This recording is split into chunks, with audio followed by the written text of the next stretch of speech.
Congratulations KB sir. Oh thank you. शेवटी tender तुम्हालाच मिळालं. अरे आपल्यालाच मिळणार. कशावरून? कशावरून म्हणजे मी परिस्थिती अशी निर्माण केली होती की congratulation AB sir, congratulation. Thank you. I am so happy for you. शेवटी टेंडर तुम्हालाच मिळाला. हो, फक्त टेंडर्स नाही मिळाला, अशा खूप महत्वाच्या गोष्टी मिळालेल्या आहेत. म्हणजे म्हणजे अरे सई ये ये ये. कॉंग्रॅच्युलेशन्स. थँक्यू.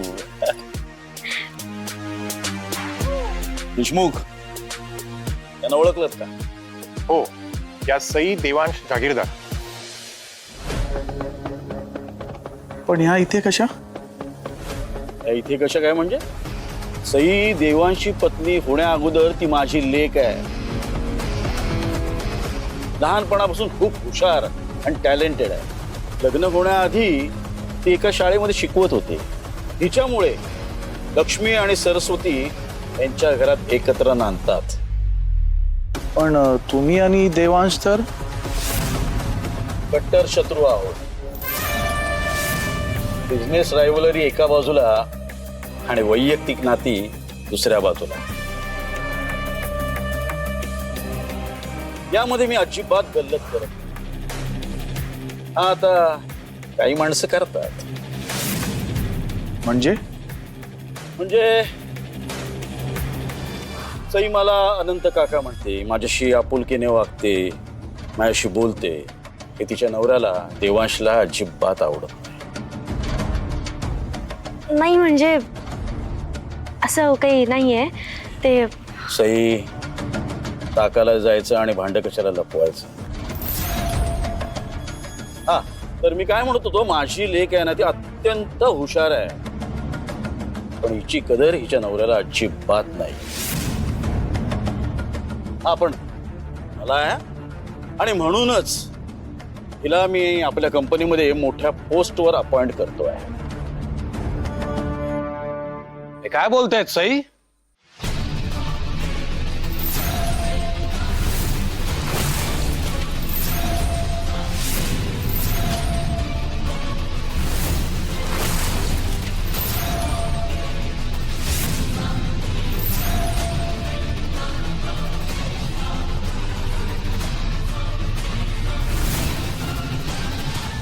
सर तुम्ही इथे? हो सॉरी, अनएक्सपेक्टेड असेल ना मला इथे असं बघणं. थँक गॉड मी इथे वेळेत आलो. तेव्हा मला कळलं की तुम्ही सगळे माझ्या मागे काय बोलतात ते. या माणसाने काय म्हटलं आता? तुम्ही यांच्या कंपनीत जॉब करणार आहात? मी काय विचारतोय सई? तुम्ही सिरियसली यांच्या कंपनीत जॉब करणार आहात? तुम्ही का आला तिथे आणि तुम्हाला कसं कळलं की मी इथे आली आहे म्हणून? याचा अर्थ तुम्ही माझा पाठलाग करत होतात ना? एक मिनिट सई. नाही काका, काका प्लीज तुम्ही यांना इथून पाठवून द्या, नाहीतरी हे खूप गोंधळ घालतील. प्लीज. असं काहीही होणार नाही. मी आहे ना. Welcome mister Devansh Jahagirdar. Welcome. Devansh तुला काय जे विचारायचं असेल ना ते डायरेक्ट मला विचार. सईला मध्ये घ्यायची गरज नाहीये. वाह देवांश जहागीरदार, परफेक्ट वेळे आलात तुम्ही. इन्व्हिटेशन आहे. इन्व्हिटेशन नसताना अगदी परफेक्ट वेळे आलात तुम्ही. सई तुमच्याशी बोलतोय. काय विचारलं आता? तुम्ही यांच्या कंपनीत जॉब करणार आहात का? या माणसाने आपल्या बरोबर काय केलंय माहिती असून सुद्धा आपण पाठीमागून वार करून कंटाळा आला म्हणून आता उघडपणे गद्दारी करणार आहात का सई? देवांश तोंड सांभाळून बोल. खरं तर सईने तुझ्यावर चिडायला होतं. तू चार चौघात तिचा अपमान करतोयस. जेव्हा तिची बाजू घ्यायची वेळ आली होती तेव्हा तू तिला एकटं पाडलंस आणि सगळ्यांसमोर तिच्यावर नको नको ते आरोप करतोयस. खरची लक्ष्मी आहे तुझी ती, तर तिचा थोडा तरी मान राख. अहो ऐका ना, आमच्या नवरा बायकोचा खासगी विषय आहे ना, तुम्ही का मध्ये बोलताय? देवांश, तुझ्या घरापर्यंत गोष्ट असती ना तर ती तुझी खाजगी होती, पण आज तू माझ्या घरी माझ्या पार्टीला येऊन तू तिला जाब विचारतोयस ना, हा प्रश्न खाजगी नाहीच आहे. आणि माझ्या डोळ्यासमोर जर माझ्या मुलीला कोणी त्रास देईल ना तर ते मी खपवून घेणार नाही. देवांश, तू तुझ्या कर्मानंच सईला दूर लोटलायस, त्याचे परिणाम भोगायला तयार राहा. आवाज खाली.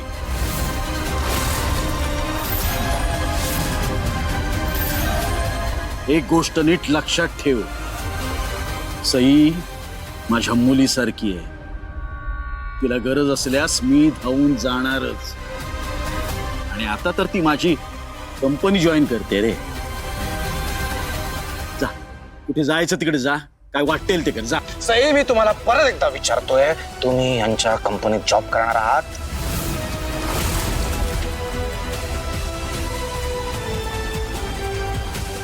मग काय करू? इतक्या दिवसांपासून तुमच्याशी निष्ठेने वागतेय मी, त्या बदल्यात काय मिळालं मला? अपमान आणि फक्त मनस्ताप. खरंच खरंच तुम्ही माझ्याशी निष्ठेने वागलात? रक्ताचं पाणी करून 10 दिवस मरमर करून हे टेंडर तयार केलं होतं मी, आणि एका सेकंदात तुम्ही या माणसाला विकलं. ते याला निष्ठा म्हणतात? मग बेईमानी कशाला म्हणतात तो? ए, स्वतःच्या बायकोशी ह्या भाषेत बोलतोयस तू? लाज वाटत नाही तुला? लास्ट तर यांना वाटायला पाहिजे. सही काय नाही दिला मी तुम्हाला, हा? पण यांना मान दिला, प्रेम दिला, पैसा दिला, आनंद दिला, पण यांनी काय दिला मला? धोका. आणि तेही कशासाठी? 4 पैशांसाठी. माझ्याकडे का पैसा कमी होता का की तुम्हाला या माणसाकडे यायची गरज पडली? सिरियसली सही, सिरियसली मी काय नाही केलंय तुमच्यासाठी, आणि तुम्ही खंजीर खुपसलात माझ्या पाठीत. आणि इतकं करून सुद्धा तुमचं पोट नाही भरलं सही, की आता तुम्ही माझ्या शत्रूच्या पार्टीमध्ये आनंद साजरा करायला आला. तुमच्यासारखी ना कृतज्ञ बाई आयुष्यात बघितली नाहीये मी. काय म्हणालात तुम्ही मला? कृतज्ञ? कृतज्ञ आहे मी? जेव्हा एक बोट तुम्ही दुसऱ्याकडे दाखवता ना, तेव्हा उरलेली 4 बोट पण ही स्वतःकडे असतात, हे लक्षात ठेवा. काकांनी मला ऑफर केली होती याचा विचार केला नव्हता मी, पण आता मी काकांकडे जॉब करणार आहे, कारण त्यांना ना विश्वास आहे माझ्यावर. तुमच्यासारखा संशय नाही घेत ते माझ्यावर. ओ अच्छा अच्छा, म्हणून यांचा बिझनेस जॉईन करायचा आहे का तुम्हाला? काय कळतं हो तुम्हाला बिझनेस मधलं? मी सांभाळून घेतलं म्हणून जरा काम करायला जमायचं तुम्हाला माझ्या ऑफिस मध्ये. आणि हा माणूस किती फ्रॉड आहे अजून आयडिया नाहीये तुम्हाला? अहो, कित्येक टेंडर्स मध्ये करोडोचा घोटाळा केला या माणसाने, हे माहितीये तुम्हाला? ते काही पण असू दे, त्याने मला काहीच फरक पडत नाही. काकांना नेहमी वाटतं की मी आनंदात राहावं आणि स्वाभिमानाने जगावं, म्हणून त्यांनी मला हा जॉब ऑफर केला, आणि हा जॉब मी करणार आहे. तुमच्यापेक्षा ना 1,00,000 पटीने चांगले आहेत काका. ठीक आहे ठीक आहे, तुम्हाला हवं ते करायचंय, पण एक गोष्ट लक्षात ठेवा, या माणसाचा खरा चेहरा दिसल्यानंतर माझ्याजवळ येऊ नका रडत बास. वा देवांश, मी तुला खूप स्मार्ट समजत होतो, पण तू 1 नंबरचा मूर्ख निघालायस. तुझ्याकडे ना तुझ्या बायकोची फार मोठी शक्ती आहे, पण ती शक्ती आहे ना तू आता गमावून बसलीस. तुला बर्बाद करणं मला फार कठीण जाणार नाही. खरं तर तुझ्या कंपनीचे हिंडवडे मला काढायचे होते आणि ते मी काढले, पण तुझ्या पर्सनल लाईफचे हिंडवडे तूच काढलेस, कळलं?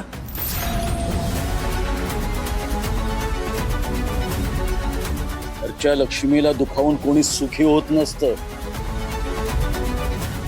देवांश, तुझ्या मागे तुझ्या बायकोची पुण्याई होती, पण आता तू ती गमावली आहेस.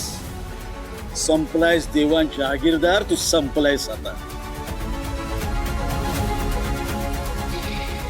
राहुल्याच्या शापाने काय मरत नसते एबी. आणि हे पुण्यही वगैरे शब्द तुमच्या तोंडात शोभत नाही हो. आणि तुमचे खायचे आणि दाखवायचे दात वेगळे आहेत. हे अजून माहिती नाहीये तिला. तुझ्या हातातून टेंडर गेले, फार झोंबलेलं दिसतंय तुला. आणि हे टेंडर तुम्ही कसं मिळवलंय हे सुद्धा माहिती आहे मला. माहिती आहे ना, ज्याला जिंकायचं असतं ना, तो ऍट एनी कॉस्ट बाजी मारूनच जातो. देवांश, टेंडरचे पेपर जरी सईच्या मोबाईलवरून माझ्या मोबाईलवर आले असले तरी ते तिने पाठवलेले नव्हते.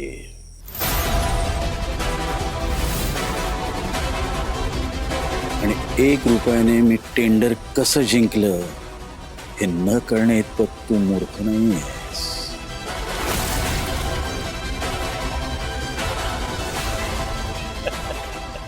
हे जग 4 शहाण्यांमुळे चालत नाही, तर इतर 96 मूर्खांमुळे चालत.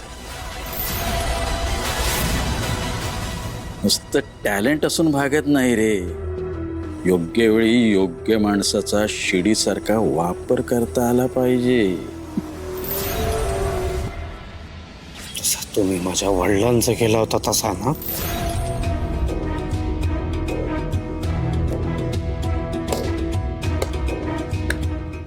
मी जितका समजलो होतो ना त्यापेक्षा खूप जास्त ग्रेट आहात तुम्ही.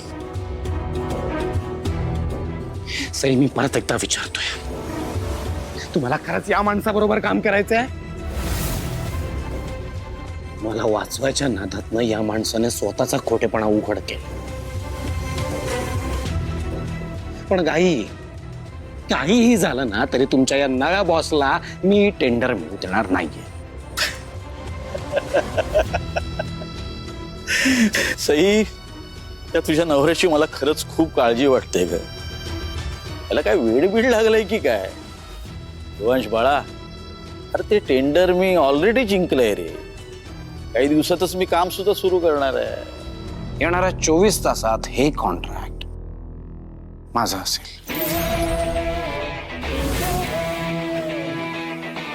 बच्चा आहेस रे तू, अजून बच्चा आहेस.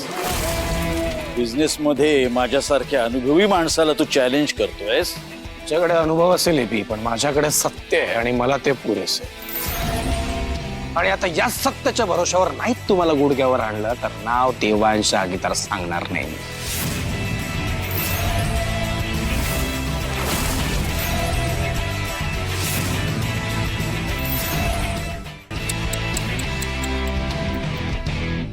सई, मला खूप काळजी वाटते का याची. खरंच का ह्याला वेडबीड लागलं तर नाही ना? उगाच पोकळ धमक्या देतो. नाही काका, मला ना आता भीती वाटायला लागली. स्वतःचा शब्द खाली पडू नये ना यासाठी सर काहीही करू शकतात. हे बघ सई, असं काहीही होणार नाही. मी माझं काम लवकरात लवकर सुरू करणार आहे. आणि देवांशने काही केलं तरी तो मला अडवू शकणार नाही. मूर्ख मुलगा आहे. बाय द वे, मला एक गोष्ट कन्फेस करायची. कसली? तू जेव्हा माझ्या ऑफिसमध्ये आली होतीस तेव्हा माझा तुझ्यावर विश्वास बसला नव्हता. आणि आता पूर्ण बसला विश्वास. तू बोललीस हे खरं आहे, डोकं फिरलंय. तर आणखीन एक गोष्ट, काय? तू याच्याकडून जे पैसे घेतलेस ना ते त्याला परत कर. उद्या देईन मी तुला पैसे. त्याच्या तोंडावर फेकून मार. आणि तरी सुद्धा त्याने काही त्रास दिला ना तर त्याच्या विरोधात आपण पोलीस कंप्लेंट करूया. याची चांगली जिरवूया आपण. काल बिझनेस मध्ये उतरलेला हा पोरगा अनंत बोजेवारला शिकवणार आहे बिझनेस काय असतो ते. अरे एवढी मोठी पार्टी दिली आहे मी, लेट्स सेलिब्रेट. हा तर देशमुख बघ,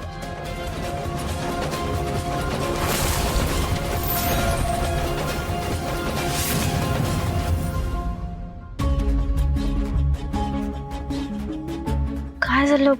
इथे का थांबवली गाडी? पुढच्या गल्लीत सोडणार होतात ना मला. सई आपण परत जाऊयात. का? काय झालं आता अचानक? Sai I am extremely sorry. पण कशाबद्दल? सई या बिझनेसच्या चक्करमध्ये मला तुमचा जीव धोक्यात नाही घालायचा आहे. सर तुम्ही का घाबरताय? मला काहीच होणार नाहीये. पण मला रिस्कच घ्यायची नाहीये ना सई. काल रात्री पार्टीवरनं घरी आल्यानंतर मला झोपच लागली नाही. एक सेकंड सुद्धा झोप लागली नाही. काल काल काहीतरी खूप मोठं होता वाचलं. कसं तरी आपण ती सिच्युएशन सांभाळून घेतली म्हणून. पण परत असं एबीला फसवणं सोपं नाही असंही. मला माहिती आहे सर की एबी खूप स्ट्रॉंग आहे, त्यांच्याकडे खूप पैसा आहे, माणसं आहे, ताकद आहे, सगळं काही आहे त्यांच्याकडे. पण या सगळ्यापेक्षा ना आपल्याकडे खूप महत्वाची गोष्ट आहे. काय? आपलं प्रेम. आणि आपल्या प्रेमाची या सगळ्याशी तुलनाच होऊ शकत नाही. आपल्या प्रेमावर माझा खूप विश्वास आहे सर. खूप ताकद आहे आपल्या प्रेमामध्ये. आपण हे सगळ्यांना खूप छान पद्धतीने हँडल करू शकतो. आणि आपलं हे प्रेमच आपल्याला यश देणार आहे. मला काही होणार नाहीये सर. आणि मी काळजी घेईन ना स्वतःची.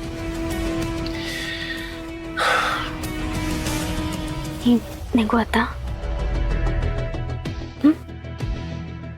येते.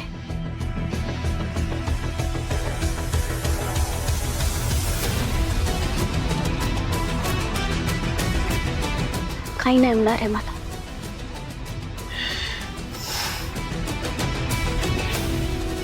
आलेच.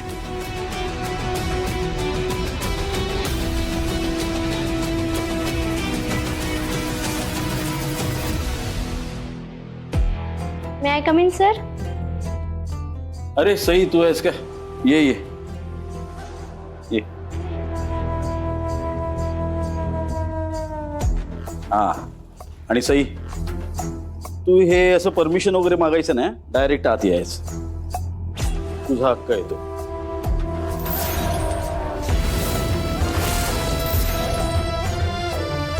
काका कसला विचार करताय? सई राहून राहून मला एकच प्रश्न पडलाय. कोणता? तू पार्टीला येणार आहेस हे देवांशला कसं कळलं? याचा अर्थ एकच होतो सई. काय? काल तू ओघात बोलून गेलीस तेच खरं आहे. देवांशने तुझ्यावर पाळत ठेवली आहे. अगं म्हणूनच तो संधी साधून त्या पार्टीमध्ये आला, जेणेकरून तुझा आणि माझा त्याला अपमान करता येईल. सर इतके विचित्र वागू शकतात त्याचा विचारही केला नव्हता. आता आपल्याला गप्प बसून चालणार नाही. त्याला चांगलाच धडा शिकवायला हवा. एक गोष्ट लक्षात ठेव सई, देवांश हा तुझा माझा दोघांचाही शत्रू आहे. आणि सई शत्रूला असं काय बर्बाद करायचं की त्याचं नखही सापडलं नाही पाहिजे.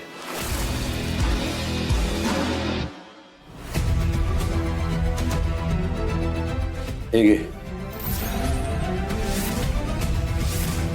तुझ्या नवऱ्याला देऊन टाक, म्हणजे त्याचं तोंड बंद होईल. हा नंतर आपण त्याच्यावर केस करू ग. चांगली बदनामी होऊ दे, चांगलं बर्बाद करून टाकू त्याला.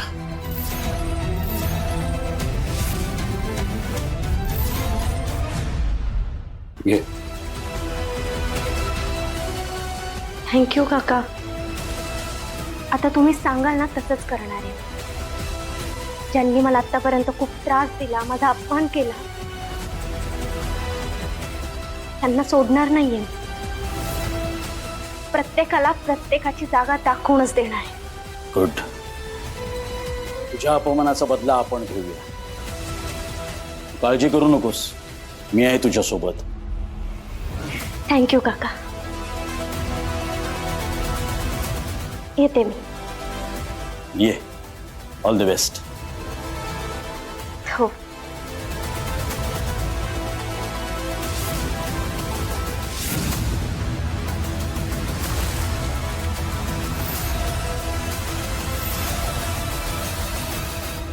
कुठे राहिल्यात सई? मी जाऊन बघू का एकदा?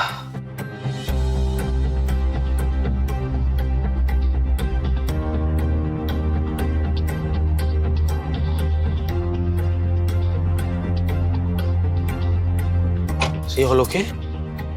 Fine, thank you. काय काय झालं तिकडे? पहिली लढाई जिंकलोय आपण. एक minute. Great.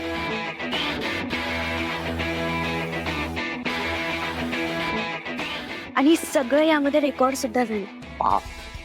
Wow, this is unbelievable. I'm so proud of you. तुम्हाला नाही माहिती तुम्ही काय करून दाखवलंय.